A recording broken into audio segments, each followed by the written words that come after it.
Welcome back, one and all. We are working on our GameMaker game. We're working on game states. And I'm looking right now at the game controller. And basically, what I wanted to show you is that when we go from one room to the next, it's very abrupt. I like to have some animations and some transitions as we go, so it's not just quick like that. So a couple things we're going to do. Big thing is I'm going to get a lot of this information from the following article right here. I'll link to it in the tutorial. Okay, so there's a lot of things we're going to try out here. We're going to just do a very simple one that you see here. So I just kind of slide over. The big thing about this one is you can see both rooms at the same time. So we're going to use some scripts, and I'll have to show you the script we're going to use. We need some way of transitioning, and we're not going to use these buttons. We're going to actually use the keyboard Enter.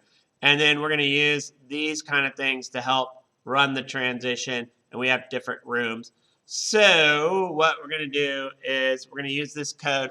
We're going to create an object that does a transition slide, and we're going to make sure we put that in the room. I'm pretty sure we want to make it persistent. I'm just going to copy that object from there, go into GameMaker. I've got my object transition slide. I am going to make it persistent. All right, for the rest of the tutorial, I'm going to be copying and pasting this stuff. This is on the create event. So we're just going to do that. We're going to add the event, which is create. Oh, right. I remember how we're going to do this. We'll go over this in a moment. Execute code. Oh, yeah, I got to drag it out. And I got to close this, and got to close that, and got to paste that. Bam. So all the comments are telling you everything we're going to do. We have a current frame. We have the maximum frames. That's the duration of the animation. We set persistent to true, so I can take that off now. And so what's going to happen is that when we go from one room to the next, this will exist so that we can actually have a copy of both rooms at the same time. And we're going to do this thing called a surface, which is going to get basically a screen capture of the room that we can use. All right, so that's kind of all in the comments. I didn't have to read it to you, but I thought I would out of the goodness of my own heart. Anyway, so there you have it. So we have an old room, and then so we create the variable, which then takes a snapshot of it, and then we make a copy of it. Okay, so we have a copy of it. Then we're going to go to the next room.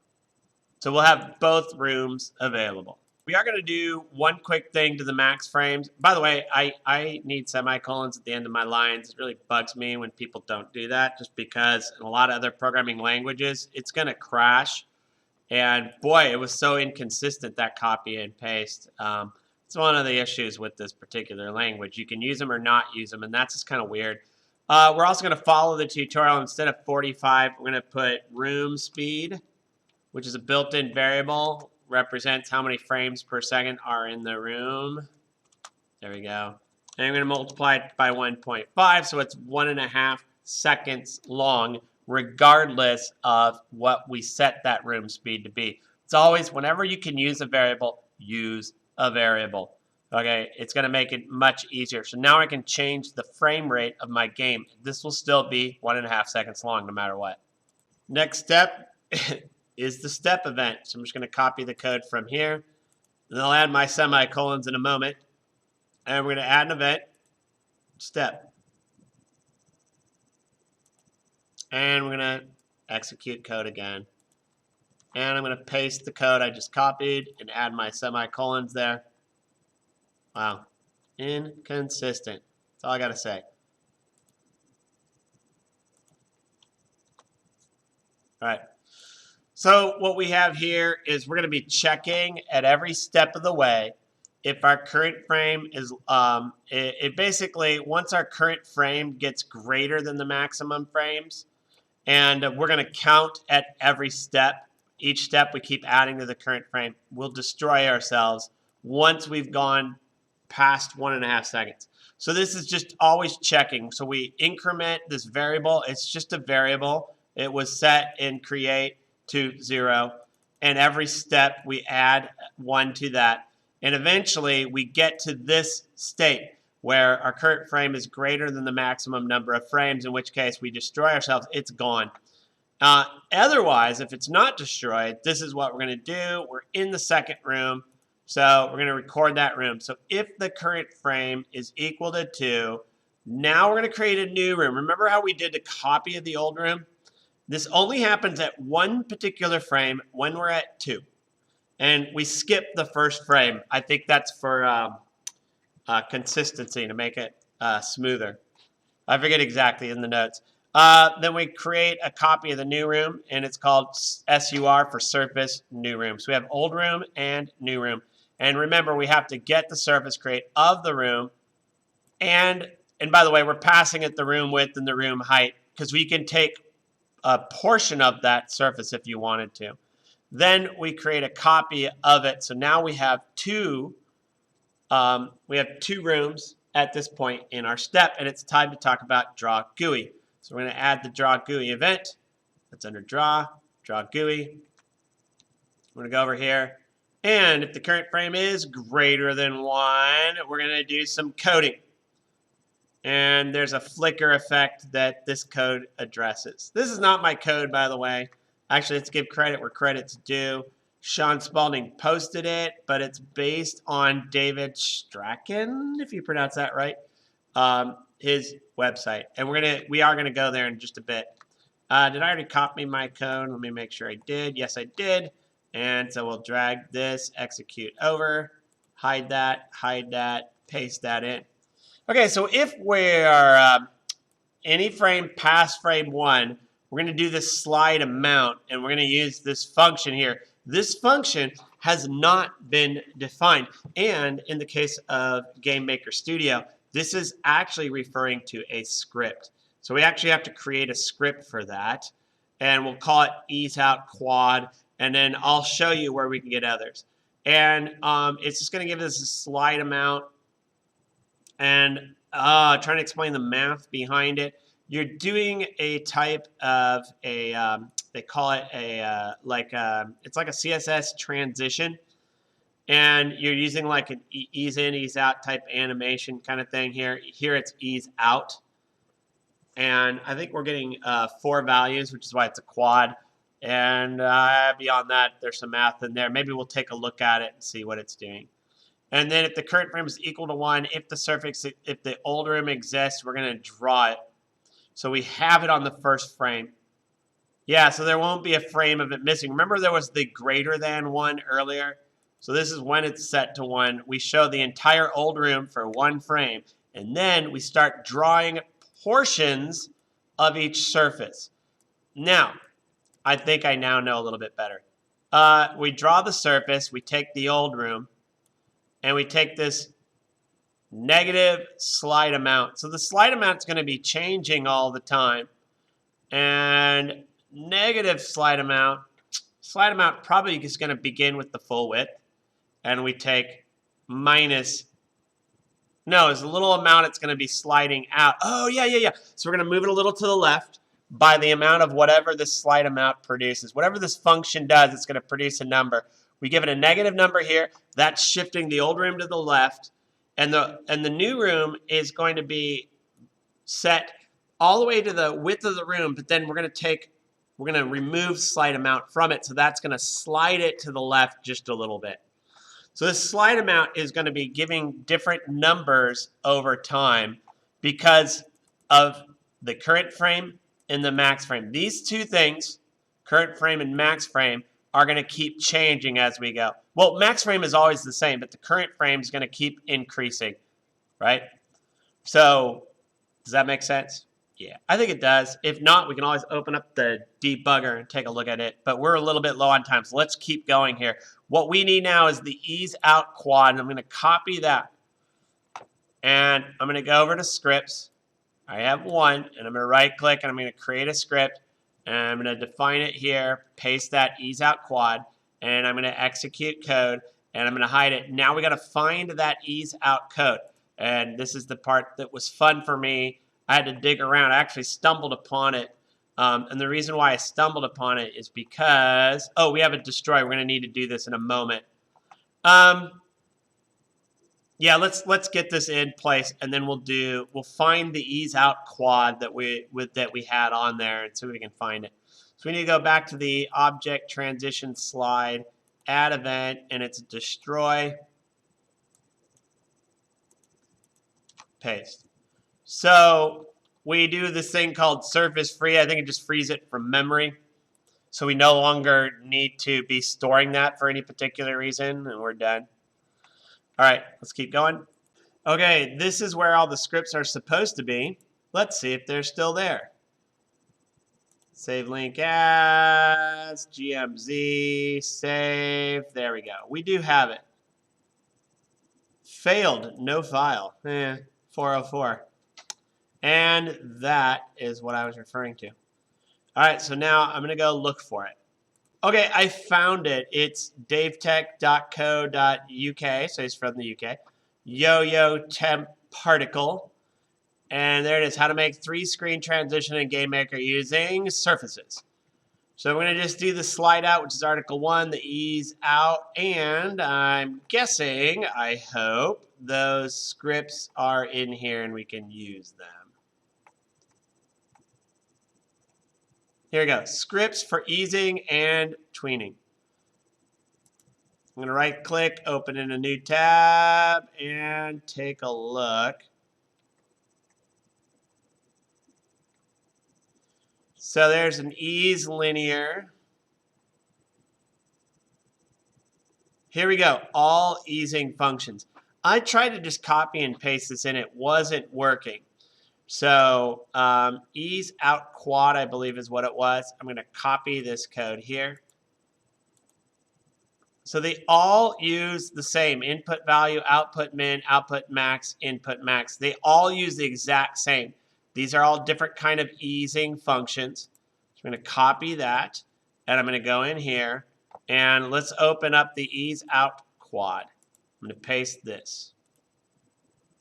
So this argument 0 divide equals itself divided by argument 3. So we take argument 0, and we set it now to argument 0 divided by argument 3. And that's going to be a little confusing if you don't see these side by side, and even so it will be. For now, let's just test it, and there's your code. Pause, record it, set it. Let's see if we can get this working. Okay, before we do the transition, I do need to point out, I forgot I used room second. I have no room called room second. There's room 0, so I'm going to do that. Room 0.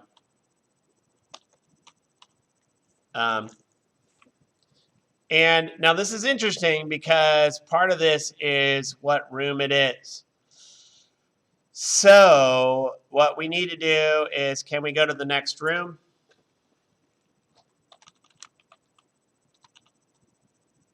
Go to next.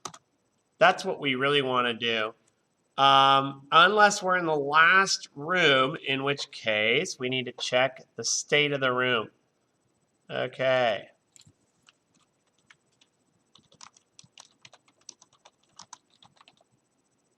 All right. Okay, so if, and we're going to do object game state dot state is equal to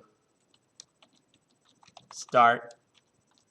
I'm going to put the or sign, or object game state dot state. That's not state. State is equal. Actually, you know what? It's probably better. If it's not equal, put the not sign. Oh, wait, no. We'll just put object game state is not equal to game over room go to next. So then we'll do this. Put a little curly bracket there. Add that tabbed over. Hit enter, close the curly bracket, add an else, and then that would be room go to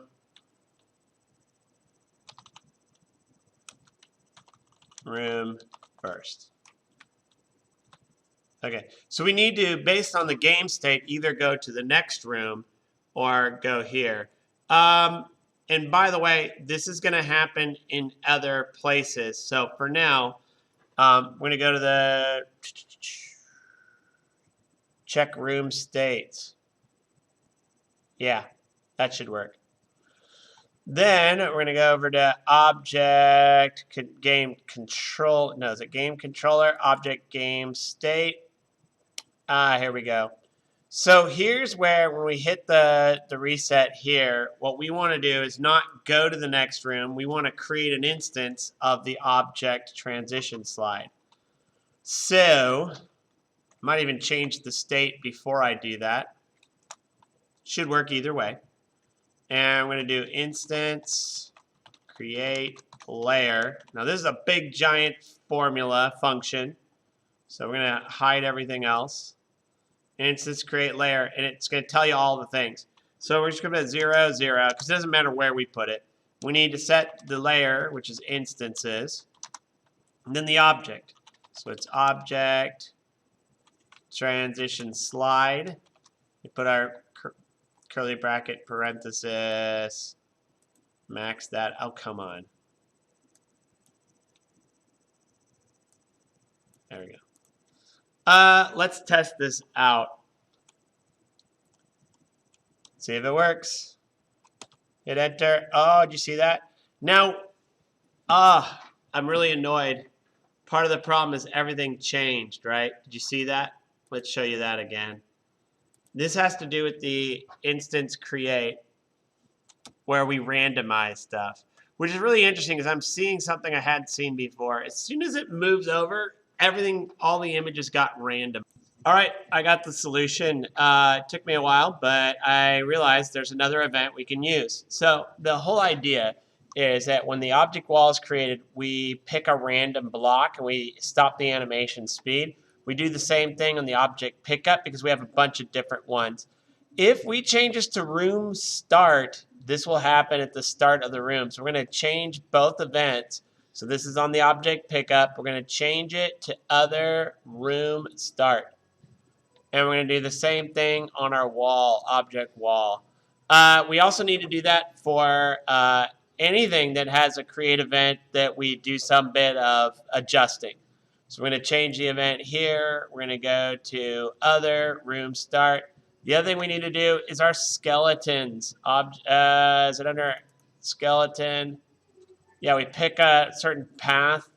So we're going to change that event to room start, and you should be able to see that work. So let's test it out. So now when we start the room, now let me just make sure my transition slide, I didn't do it. Okay, I did something wacky here. Just ignore that. We go back to where it was before, and let's run it. And I think we need the current frame is, I think it was still 2. So yeah, second room, so we'll do it. Hit enter, everything moves over. Things did switch there. So let's try undoing what I just did here. And we're going to put a little gap in between of a 1 frame gap.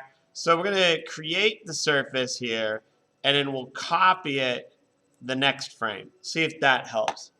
I had it working. I swear. I promise.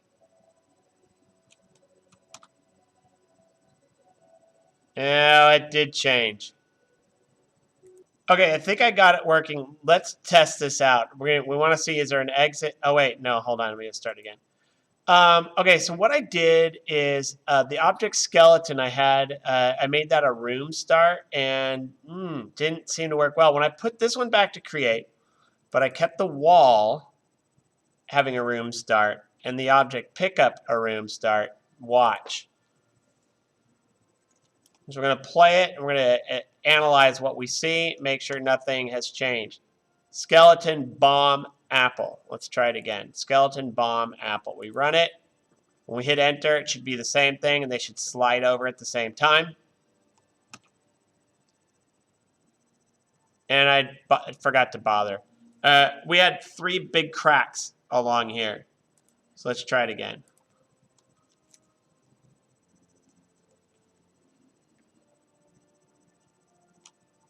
Three big cracks. There they are. Skeleton, apple, bomb at the top.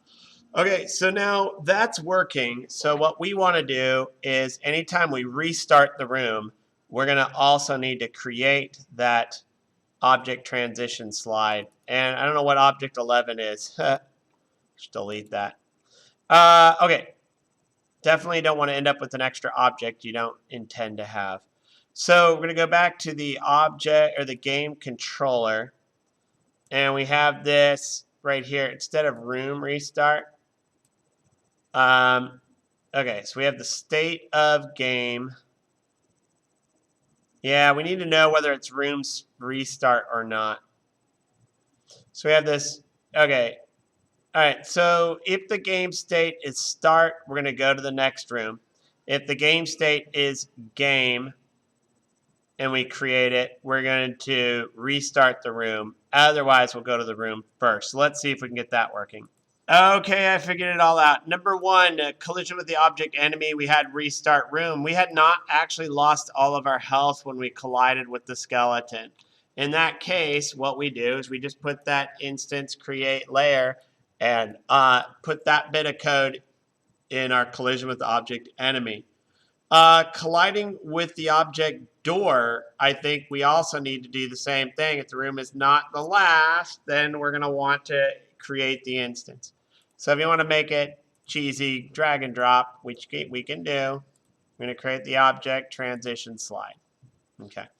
So we put on layer instances. So let's test that out. Let's go to the room 0. And let's get our object door. We're on instances layer. We're going to grab the door. We want to put it near our player, which don't know where he went. I think that's it. Object door. We're going to put the door up here. Also, we need to get rid of these blocks. That was just for me painting some of the rooms. Let's go ahead and run it. And let's try colliding with the door and see if we can get the transition to work. So we hit enter, and we're in the room, and we go up, we hit the door. Yeah, we move. All right. Oh, we did not go to the next room. Oh, we need to go to the next room and create that layer. Yeah, so that's not going to work. But you see what happens every time I collide with it? Oh, dang it.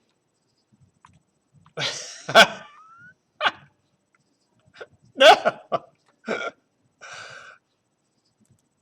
It's kind of working.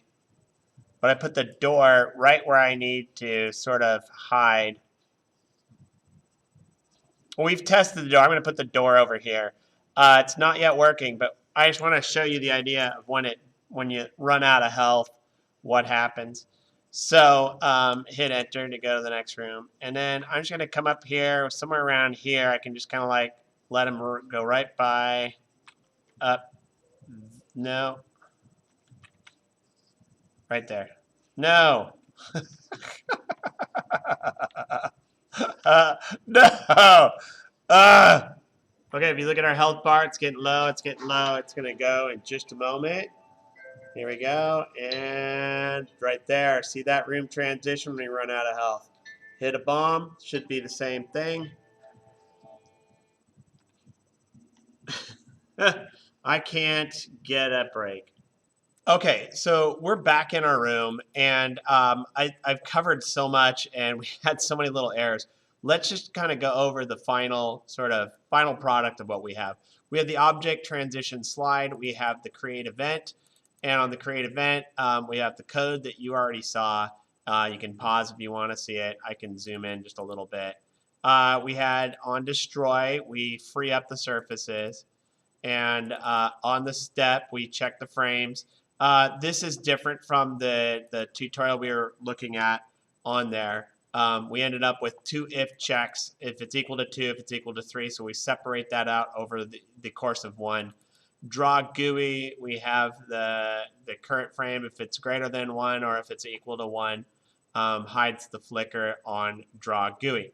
So we have that all in place. We also dealt with the object wall. We changed the room create to room start. We did nothing else to that code. We just kept it, the code exactly as it was before, but we changed it from create to room start. We did the same thing with the object pickups. We changed it to room start. We did not do it to the skeleton. We found out that by just keeping the object skeleton as just a standard create, that would be all we would need, where it sets the path and does all that. Everything else is the same. I do want to just point out on the scripts, we now have the ease out quad, and this is what the script code looks like here. And so there you have it. In the end, that is the code that we've got for the transition. And I should also point out the object game controller that I believe it was on the step. Yeah, we have different game states, and instead of, say, so we created the instance of the object transition slide when we run out of health and we restart the room. So we create that object transition slide in here. We, by the way, go to the next room. We did a room go to first room, and we did that mainly because we have a game state that sort of ends, and we, to transition from one room to the next, it wouldn't be the next room. We would actually go to the room first. Actually, let me see if I can fix that right now. We might already have it fixed and ready to go because we're checking the game state here and going to the first room if we're in the game over state. So let's go back to the game controller, and we're going to create the object yet again, which is this right here. We already changed the game state, so this actually hopefully will work. And so we want to run out of lives. So let me test and see if I can reproduce that. I'm going to pause me playing. You don't want to see how long it takes me to get to that state. All right, I think I can do this now. Yeah, here goes my health, and game over. Did you see that animation? Just worked perfectly. The only place it doesn't have a transition is from game over to the beginning game.